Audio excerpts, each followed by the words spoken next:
Olá, começa agora o Em Pauta. Neste programa nós vamos tratar sobre o movimento Resler, que este ano completa 40 anos. E está com a gente o ecologista e presidente do movimento, Arno Kaiser. Tudo bem, Arno? Bom dia, Laerte. Bom dia aos ouvintes do programa Em Pauta também.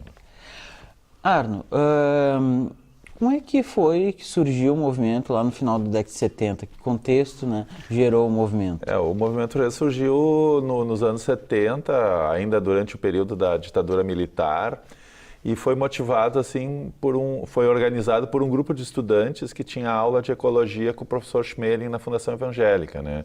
Esse grupo também tinha alguns amigos, alguns jornalistas, o Dede Ferlauta, a Joane Schmidt e a Ivânia Reicher, que eram simpáticos todos à questão do meio ambiente, né? E naquele ano de 78 houve um episódio muito famoso na história do movimento ecológico gaúcho, que foi a mortandade de animais na Praia do Hermenegildo, né? De uma hora para outra começaram a aparecer milhares de peixes e animais mortos e o Lutzenberger e a Magda Renner, as entidades da época, assim, começaram então um abaixo-assinado para que o governo dissesse o que tinha acontecido, né? Porque na época tudo isso era muito velado, né?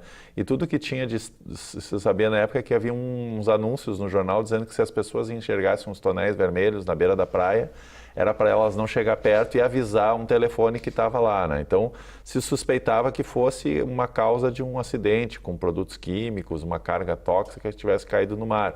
Mas não se falava nada, né? E o governo militar na época tinha muita vinculação com essas empresas multinacionais, né, que estavam vindo para o país. O governo brasileiro era a favor da entrada de empresas poluidoras, né? Em 72, em Estocolmo, lá o governo brasileiro foi a favor dizia que essa coisa de combate à poluição era para atrasar o desenvolvimento ecológico dos países, né? Mas o fato é que então esse abaixo-assinado corria, e na época sem internet, sem rede social, né? E, de certo modo, as pessoas tinham que assinar, botar seu CPF, era quase que muita gente tinha medo, né? Porque poderia ser enquadrado na Lei de Segurança Nacional ou coisa do gênero. Mas o fato é que essa gurizada, assim, pegou esse abaixo-assinado e se mobilizou e conseguiu muitas assinaturas. E na conversa com a Magda Renner, que foi a principal interlocutora lá de Porto Alegre, né, disse, a gente tinha vontade também de participar do movimento mais ativo, como é que a gente faz para entrar na Agapan e coisa e tal. E a Magda disse, pô, mas vocês com toda essa mobilização, com todo esse negócio, por que vocês vão querer participar de uma instituição aqui em Porto Alegre? Vocês podem fazer uma, seria muito bom se vocês fundassem uma aí em Novo Hamburgo mesmo, né? E daí esse estímulo da Magda e essa mobilização, sucesso, assim, fez com que esse grupo se juntasse. E aí no dia 16 de junho de 1978, então, decidiram criar um movimento ecológico aqui em Novo Hamburgo, né? E o Resler, a figura do Resler, como é que ela foi... O Henrique Resler é uma personalidade histórica dentro do movimento ecológico gaúcho. Ele morava em São Leopoldo, ele foi um primeiro, assim, grande divulgador da defesa da natureza aqui no Rio Grande do Sul, em termos mais populares. Ele fundou a primeira entidade ecológica do Brasil, que era a União Protetora da Natureza, né? Ele era uma figura histórica que tinha falecido em 1963, estava, assim, mais ou menos esquecido, assim, né, pela comunidade gaúcha de um modo geral, né? Mas alguém do grupo, provavelmente o Ferlauto, né, tinha feito uma matéria sobre ele e sugeriu que se pudesse, vamos fazer um movimento e vamos resgatar o Henrique Resler, porque ele era aqui do Vale, ele era um ecologista e tal. Então essa coisa surgiu, todo mundo achou ótimo, né? Então resolveram resgatar ele como uma espécie de patrono, né, e valorizar essa personalidade histórica que atuou na região e que fez a cabeça de vários ecologistas gaúchos, né, inclusive o próprio Lutzenberger e a Magda Renner reconheciam ele como uma referência histórica, né? O Augusto Carneiro, que é também dos fundadores da Agapan, também tinha um grande apreço pelo Henrique Resler, foi um grande divulgador dos textos dele, editou livros, né? Então, o que se fez foi isso, resgatar o nome de um personagem, né, e dar a ele essa força, né, invocar essa força, né, de dar como uma continuidade, né, embora assim a única pessoa do grupo que tinha tido contato pessoal com o Henrique Resler foi o professor Schmeling, né, que tinha participado de ações no tempo que o Henrique estava vivo, né, inclusive aqui o morro da fundação, o morrinho ali, o matinho que foi ali, foi uma iniciativa da Fundação Evangélica que o Henrique Resler ajudou na época a fazer, com as mudas, a plantar e mobilizar a gurizada, né? Arno, e fala pra gente no início ali, quais foram as principais lutas do movimento, né, aqui na região, na cidade? A primeiro cavalo de batalha do movimento Rezer foi a questão do combate às podas, né? Na época, nos anos 70, isso durou até os anos 80, as prefeituras da região tinham o costume de, no inverno, cortar todas as árvores, deixá-las assim, totalmente sem folhas, né? Havia aqui uma grande arborização com ligustres na cidade e era uma prática, né? E isso é uma coisa que era bastante lesiva às árvores e prejudicava bastante a vida útil dessas árvores, então o movimento começou a se rebelar para acabar com elas e também para qualificar a arborização da cidade de Novo Hamburgo, né? E logo depois, quando foi construído ali o Palácio 5 de Abril da Câmara dos Vereadores, houve uma ideia ali de criar na Praça da Bandeira um grande estacionamento. E o movimento Rezer fez um acampamento ali com um monte de gente para evitar que isso acontecesse, né? E na época isso teve grande repercussão também na cidade e se conseguiu, né? A Praça da Bandeira hoje é uma bela praça verde que a gente tem na frente da biblioteca, da delegacia de polícia ali, né? E está ali até hoje com suas árvores, né? E que foi então o início foi muito em função dessa questão do verde, das questões urbanas, né? Isso até mais ou menos o início dos anos 80, assim, 83, 84, né?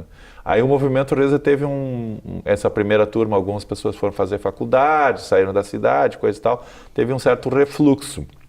Mas daí com a questão do Parcão, em 85, então ele retomou, então com muita força, assim, e foi um período, então, de muita atividade, junto também com a questão do combate à poluição do Rio dos Sinos, ali no início dos anos 80, né? Que houve então também um grande movimento do movimento Rezer e da UPAN também, no sentido de criar um órgão de proteção dos Rios dos Sinos, que acabou sendo o Comitê Sinos, né? Que foi fruto dessa mobilização, né? Então isso também foi um período assim de muita efervescência, de muita atividade assim, que o movimento teve. Depois a gente teve um certo refluxo também do início dos anos 90, depois da Rio 92, que o movimento Rezer participou também, com pessoas, foram lá e tal. E em 95 a gente então retomou de novo, então com uma fase mais atual, que é o grupo de pessoas que hoje, vamos dizer assim, a geração que hoje está tocando a entidade, né? Então a gente hoje qual é a principal atuação do movimento? A gente continuou trabalhando a questão, depois que o Parcão foi conquistado, né, o movimento Rezer durante muito tempo e até hoje, assim, ele a gente tem procurado sempre fiscalizar e combater eventuais projetos que sejam contrários aos interesses das ideias que foram a base, né, da criação do Parcão, né, que foi ter uma área verde dentro da zona urbana, né, de proteger o patrimônio histórico que aquela área representa, era a colônia do fundador de Novo Hamburgo, né, e ter uma área de lazer para a população em contato com a natureza e um espaço de educação ambiental, que essas assim são as funções que a gente entende as mais nobres que motivaram a criação do parque, né? Então a gente sempre tem tido e até hoje a gente tem que se manter atento, porque volta e meia alguém tem alguma ideia de fazer alguma bobagem lá, assim, né? Atualmente tem umas pessoas lá fazendo ciclismo radical na única área de campo nativo protegido pelo parque, com apoio ou incentivo, às vezes, a autorização da direção do parque, né? Uma coisa que nós achamos que não é o espaço para esse tipo de atividade. Tem muitos lugares para o pessoal andar de bicicleta aí. Tu falou no início ali da questão da arborização, né?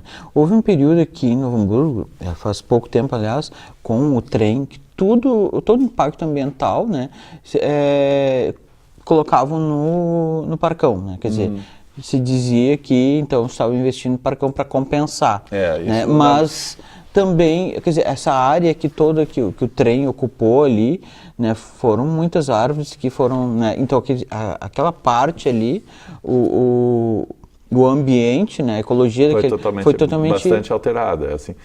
Quando o trem começou a ser implantado, a gente até fez o registro, a gente fez uma mobilização com alguns fotógrafos aí e a gente fez uma grande caminhada e a gente registrou todas as árvores que existiam ali. O movimento já fez isso mais de uma vez, a gente já fez um trabalho em 2010 de um levantamento de toda a arborização da situação do estado de saúde, a diversidade de espécies, né? Um trabalho assim, a gente visitou 75 quilômetros de estradas, de ruas aqui de Novo Hamburgo, mais ou menos 10% das ruas de Novo Hamburgo, mostramos umas 6, 7 mil árvores. E a gente verificou assim coisas bastante interessantes, assim, né, que a população nos bairros tem muita diversidade, as árvores são mais saudáveis, né, e isso em parte é um fruto do trabalho do movimento Resla, porque a partir desse combate à poda, também se surgiu na época, a prefeitura tinha o horto, eu trabalhei durante 11 anos lá como diretor, havia uma grande distribuição de mudas de árvores, né? A gente trabalhava com dezenas de espécies nativas, né? E hoje em Novo Hamburgo, nos bairros, principalmente os bairros mais novos da cidade, existe uma arborização que foi feita pela população, né? Que está muito bem desenvolvida, está bem de saúde, tem bastante diversidade, tem árvores de várias espécies bonitas. E nas zonas centrais de Novo Hamburgo, onde a gente tem uma arborização mais velha, que sorveu com as podas, a gente tem muita árvore doente, muita árvore morrendo, né? E que teria que ser refeito esse processo, né? Retomada, né? Existe um conflito muito com o comércio, o pessoal tem muita resistência a ter uma árvore na porta da loja ou coisa do gênero, mas eu acho que é possível a gente construir espaços verdes nas zonas centrais, convivendo com essas outras necessidades, vamos dizer, né? Mas esse é um trabalho assim que a gente entende que houve bastante sucesso. E na questão do trem, houve um plantio, né, que foi feito como compensação ambiental, principalmente ali na Zona Sul, no bairro Liberdade, na região onde hoje é o estádio do Novo Hamburgo, nessa área ali, né. Mas a gente acha também que toda a área embaixo do trem, né, toda essa via que se constituiu embaixo, ela é um espaço que desde São Leopoldo para cá, ela ainda não, do Rio dos Sinos para cá, porque da parte antiga, na parte central de São Leopoldo, ela já está, poderia ser uma grande área verde, né? Não só, já há uma pista de caminhada, tem algumas árvores que foram replantadas ali, mas principalmente lá para baixo, por lá da Tintasquilha, em direção da Santo Afonso, ainda tem todo um espaço que a cidade poderia ganhar com arborização, com espaço para caminhada, enfim, até para lazer, né, embora seja no meio de uma avenida, né, mas tem áreas que ela é tão larga lá que comportaria até um espaço de praças, né. E mesmo hoje, por exemplo, a gente vê que houve no Parcão houve uma grande melhoria da infraestrutura, né, e há uma grande ocupação do parque hoje, até talvez excessiva, para cumprir as outras funções de proteção ambiental, né? Então hoje a gente defende, a gente tem pressionado junto à prefeitura de que haja uma requalificação de todas as praças da cidade, né? Para que próximo das casas as pessoas tenham esse tipo de espaço de lazer, né? Porque a gente vê que as praças que têm um mínimo de infraestrutura, elas são ocupadas pela população, no momento que elas são ocupadas pela população, todos aqueles problemas de conflito com marginalidade, de usos assim que afugentam a população, mas os usos não saudáveis, as depredações, diminuem muito, né? Na medida em que a população, só que para haver isso tem que ter infraestrutura, a praça tem que estar cuidada, né? Tem que ser revitalizada. Exato. E aí no momento que tu cria a dinâmica de ocupação, que a população se apropria, aí é mais fácil, inclusive, manter ela de qualidade, né? Então esse tipo de ação tem que ser feita, e tem que ser feita em todos os bairros da cidade, né? Porque a gente tem muitas praças, eu acho que tem mais de 80 praças em Novo Hamburgo, e nem todas elas estão assim devidamente qualificadas, né? Tem, por exemplo, a questão de esportes radicais, a Praça Pedro Alves, ali atrás do palácio ali da polícia, ali na descida da Vitor Hugo Kunz, tem uma pista de skate que está semi-abandonada, ela poderia ser retomada, refeita, né? Porque ela era muito utilizada, né? E é um esporte que a gurizada adora, né? Então, essas questões têm que ser analisadas e avaliadas, né? E isso é parte da política ambiental de uma cidade, assim, né? Arno, e fazendo um balanço desses 40 anos do movimento, né? Quais principais, você já comentou, né? Do próprio Parcão, né? Da arborização, mas que outras conquistas, né? O movimento... Eu acho assim, a outra grande luta é a questão da despoluição do Rio dos Sinos, né? Nos anos 80, toda a indústria calçadista do Vale dos Sinos jogava seus dejetos sem tratamento no Rio dos Sinos, né? Houve na época, em 85, 86, uma grande pressão das entidades, e na época o secretário de Meio Ambiente, que era o Antenor Ferrari, que é o pai da lei dos agrotóxicos gaúchos, né? Era o secretário de Meio Ambiente, ele deu duro em cima das indústrias e conseguiu se implantar sistemas de tratamento, né? A escola de curtimento aqui de Estância Velha trouxe a tecnologia de outros países, da Alemanha, de Estados Unidos, enfim, de onde se havia conhecimento científico, né? E em questão de 2, 3 anos, a grande maioria das empresas adotou esses processos e hoje isso está plenamente incorporado, né? Elas inclusive têm benefícios porque muito do tratamento é reciclagem de produtos, então tem redução de custos, de matérias básicas, de insumos, consome menos água, né? Então, hoje, vamos dizer assim, a indústria, né, tá adequada, né? Existe, claro, os acidentes, os eventos de pessoas que, né, fogem à regra, mas de um modo geral o setor industrial faz a parte dele, né? O outro campo que avançou muito foi a questão do lixo, né? Que a gente tinha grandes aterros de lixo nos banhados, aqui em Novo Hamburgo mesmo, a gente tinha um enorme, né? E hoje a maior parte das nossas cidades tem um sistema adequado de recolhimento e destinação de lixo, né? Pode ser que algumas pessoas achem ele até meio caro, mas ambientalmente, pelo menos a coleta do lixo, ela funciona, né? Ainda a população ainda tem muita gente que joga lixo para tudo quanto é lado, mas isso ainda é um processo que de cultural. conscientização. É cultural, né? E isso não tem a ver com classe social, né? Eu moro num bairro próximo ao Parcão e eu vejo seguido vizinhos atravessando a rua para jogar o lixo dentro do parque lá, isso que passa a coleta de lixo semanalmente 3, 4 vezes, tá? É bem servido de recolhimentos, né? Então, mas houve um avanço, né, em relação ao que houve, né?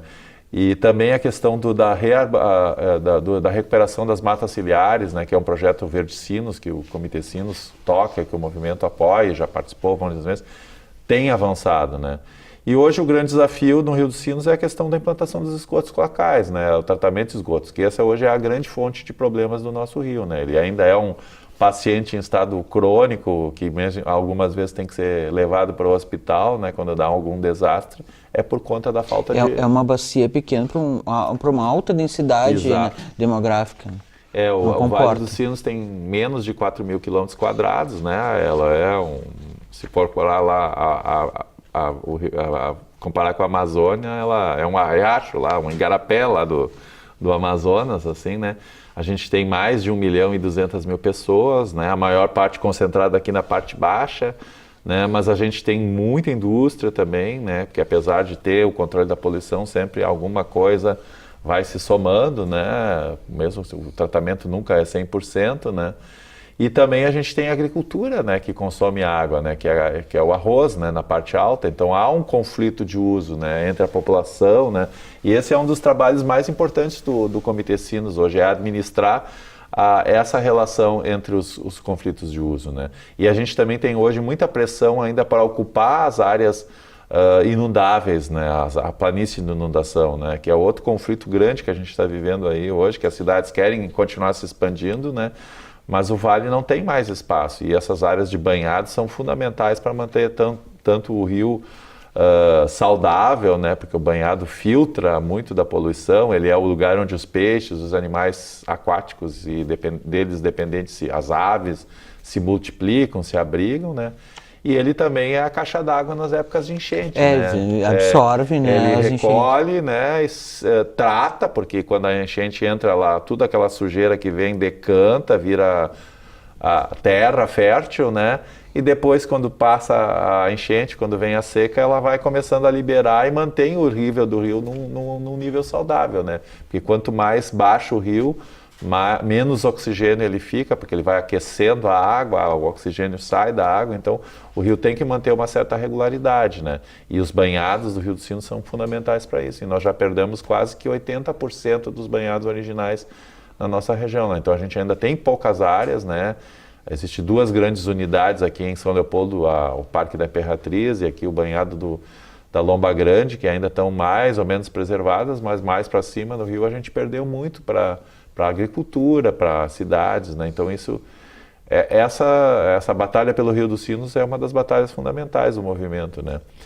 E outra coisa assim é que o movimento sempre foi uma escola de cidadania, né? Ao longo desses 40 anos, dezenas, centenas de pessoas participaram das nossas milhares, em alguns momentos, nas nossas atividades, a gente sempre tem reuniões, todas as segundas-feiras de noite na nossa sede, então sempre passa gente, sempre tem gente lá, gente às vezes com um problema lá, que não sabe como resolver, que a gente ajuda a resolver, né? A nossa política é ajudar quem quer se ajudar, né? Acolhe, às vezes, as denúncias, mas também ajuda as pessoas a encaminhar para a prefeitura, para o Estado, para, enfim, para o órgão que tem que ser, né? E promover debate, né? Mas formar a cidadania, né? Porque a questão de meio ambiente, ela é basicamente uma questão de cidadania, né? As prefeituras, os poderes públicos, o Estado, as empresas, o comércio, tudo funciona na base da pressão, né? Se a sociedade ela exige produtos de qualidade, né? Alimentos saudáveis, assim, que é uma coisa que a gente também sempre ajudou, as casas naturais, o sítio pé na terra, né? Se a população cobra essas coisas, o setor econômico vai atrás, né? E o poder político também tem que ir atrás, né? Os políticos, eles são movidos à pressão, né? E os grupos de pressão organizados são os que ganham, né, as lutas, as demandas da sociedade. E o tema de meio ambiente, ele também é um tema importante, né, e é importante a cidadania se mobilizar, né. Eu sempre comparo a questão do lixo, por exemplo, tu pode separar teu lixo em casa, tá fazendo uma coisa boa. Agora, se não tiver uma coleta de lixo eficiente, às vezes aquela tua separação já talvez não funcione tão bem. Para ter uma coleta de lixo eficiente, no mínimo, algumas pessoas têm que te organizar para alguém vir recolher. De preferência que o poder público faça esse serviço, né? E aí isso já pressupõe participação na sociedade, né? É um exemplo, assim, né? De bem simples, né? Prosaico até. Né? E assim com tudo, né? Nessa questão de meio ambiente, né? Assim. Arno falou em alimentação saudável. Eu quero te ouvir sobre a questão dos agrotóxicos, né, que estão em vaga, mas isso a gente vai conversar após nosso intervalo. Tá legal. O Em Pauta vai para um breve intervalo. Voltamos em breve.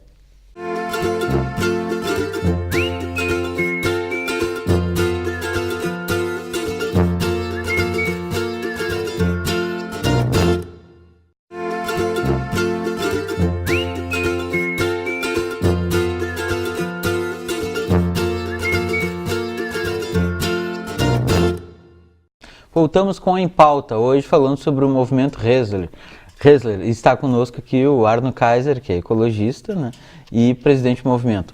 Arno, então falando a questão dos agrotóxicos, né, agora a gente está com esse projeto de lei, né, o 6.299 de 2002, do então, na época, senador Blairo Maggi, hoje ministro da Agricultura, né, que foi aprovado na comissão da Câmara. E está para entrar na plenária. Qual a tua avaliação sobre esse projeto? Eu acho que esse projeto aí, o movimento, a gente estava falando, né, o movimento Resler sempre, e todas as entidades ecológicas brasileiras, de um modo geral, sempre apoiaram muito a questão da alimentação saudável, né, e também o combate ao uso dos agrotóxicos, né, porque o agrotóxico é um dos principais danificadores da biodiversidade no mundo todo, né, além de agredir a saúde das populações, ele também tem grande impacto sobre animais e plantas no meio ambiente, né? Então a gente sempre nós tivemos um presidente que era dono de casa natural, que era o Sérgio Rolim, então sempre teve uma forte vinculação com esse tema, né? E também a nossa proximidade com o Lutzenberger, que é o pai dessa expressão agrotóxicos, né, que ele criou, assim, porque Antes era defensivo agrícola. As empresas chamam de defensivos, né? O agrotóxico, ele criou essa vinculação não só pela questão de ser agressivo ao meio ambiente, mas porque ele é o mesmo mecanismo de dependência da droga, do tóxico, né? Que na época se falava os tóxicos, né? Na época se falava da maconha, da cocaína, né? Primeiro o agricultor ganha ele meio de graça, baratinho, começa parece muito bom, a mesma euforia do início de um uso de uma droga, e depois ele fica dependente, depois ele tem que usar, e é o que acontece hoje, né? A agricultura, o agrobusiness, o agronegócio brasileiro, ele é viciado em agrotóxicos, né? Nós somos um dos maiores consumidores mundiais, estamos entre os 5 primeiros, né? Consumimos per capita quase 7 litros de agrotóxicos por ano. Tem 2 ou 3 países no mundo que consomem mais, mas o Brasil, pelas suas dimensões, é um dos que mais consome, né? E a China, que era um grande consumidor no mercado, andou fechando o mercado para alguns produtos que estavam banidos, que já estão banidos em em países onde eles foram sintetizados, né, as moléculas lá, os que têm a patente de propriedade desses endógenos. Mas aqui a América do Sul ainda é um território com potencial de crescimento, por incrível que pareça, né? Então, esse pessoal tem hoje muita força no Congresso, né? O agronegócio é talvez a bancada mais poderosa do Congresso Nacional, né? Que a gente tem hoje, é um bloco que atravessa vários partidos, né? E eles sempre, historicamente, defendem essa ideia, né? De que os agrotóxicos não são perigosos. Se tu conversar com um trabalhador, um cientista da indústria de agrotóxicos, ele vai dizer que o sal de cozinha é mais tóxico que os produtos delas, porque se tu comer 80 gramas de sal de cozinha, tu morre, se tu botar, o nosso produto não é assim, né? Eu já ouvi esse discurso. Mas é uma grande desinformação, porque mesmo o ano passado, retrasado, a ONU lançou um relatório informando que, né, sem o uso de agrotóxicos é possível alimentar toda a população mundial. Sim, historicamente sempre foi, né? O mundo começou a usar agrotóxicos no período das duas guerras mundiais, porque os agrotóxicos eram as armas químicas da Primeira Guerra Mundial, né? Que foram a mesma família de química, né? Os gases, o gás mostarda que os caras jogavam nos soldados nas trincheiras, depois da Primeira Guerra Mundial foram adaptados e desenvolvidos para matar insetos e matar fungos e isso aí foi difundido com o apoio da Fundação Rockefeller no mundo todo, num projeto aqui que se chamava a Revolução Verde, né? Foi na Ásia, na América, na África, né? Dentro de um projeto de criar novos mercados para as empresas multinacionais, né? Não só de agrotóxicos, também de máquinas agrícolas. Houve todo um processo de colonização, inclusive os estudantes de agronomia iam estudar nos Estados Unidos para aprender a usar essas técnicas. Isso foi feito tudo nos anos 60, durante a ditadura militar aqui no Brasil e em outras ditaduras na América do Sul, né? Essas empresas entraram aqui e elas querem manter o seu mercado, né? E elas são uma indústria poderosíssima, elas praticamente só perdem... 68% desculpe te interromper, das sementes estão concentradas em 4 empresas. Exatamente, né? Esse é o outro passo que eles deram nos anos 90, né? Depois com a questão dos transgênicos, né? Começaram a desenvolver, patentear as tecnologias, os transgênicos, né? E principalmente desenvolver variedades resistentes aos seus produtos, criando um novo tipo de pacote tecnológico, né? O cara tem que comprar, antes o cara tinha a própria semente, agora ele passa a ter que comprar a semente, ele tem que aplicar o agrotóxico, né? E os agricultores, muitos agricultores, não todos, obviamente, ainda estão assim, tem um certo fascínio por essa coisa, né? A maioria das pessoas que hoje está na agricultura orgânica, se tu conversar com elas, tu vai ver que são pessoas que ou tiveram um episódio de intoxicação pessoal, ou alguém da família ficou doente, ou alguém morreu usando agrotóxicos e fez com que essas pessoas mudassem, né? E, claro, também a questão de que a sociedade hoje valoriza esses produtos, né? Há um valor agregado maior, né? Principalmente para quem vende direto para os consumidores, né? Isso também atrai gente, né? Mas o fato é que eu trabalhei muitos anos com produção de hortaliças aqui na prefeitura, na época, e é perfeitamente possível de produzir uma alimentação de qualidade, né? E um outro problema é que, com a agricultura contemporânea, há uma redução da eficiência da captação de sais minerais pelas plantas. Hoje a gente tem alimentos produzidos pela agricultura convencional mais pobres nutricionalmente, tem elementos como o cobre que chega a reduzir 76% a concentração dele nas verduras. Então tu tem que comer 4 vezes mais verdura, por exemplo, para comer a mesma quantidade de cobre e outros micronutrientes, né? E isso vai alterando toda a nossa saúde, né? Porque vários produtos desses micronutrientes, eles são fundamentais para algumas pequenas reações bioquímicas dentro do nosso organismo, né? Que garante imunidade, que garante produção de vitaminas e que, enfim... E por isso que eu acho que hoje tem tantas doenças estranhas aparecendo. Todos os dias a gente vê uma campanha de uma criança com uma doença rara, alguém com uma doença estranha, né? E isso está muitamente relacionado com o estresse da nossa vida moderna, claro, mas um dos fatores maiores de estresse é a falta de qualidade da nossa alimentação e dos produtos que a gente consome, né? Arno, então a gente já está no final do programa, só para encerrar, então, qual o custo humano, né, fora esse que tu comentou, né, porque a nossa evolução não está dando conta da rapidez, das transformações da própria alimentação, né? Qual o custo humano que o agrotóxico nos impõe? Olha, tem mortes diretas, né? Mas o maior custo é essa questão da destruição de vidas humanas, né? Porque são substâncias carcinogênicas, teratogênicas, elas podem causar uma série de deformações nas pessoas, né?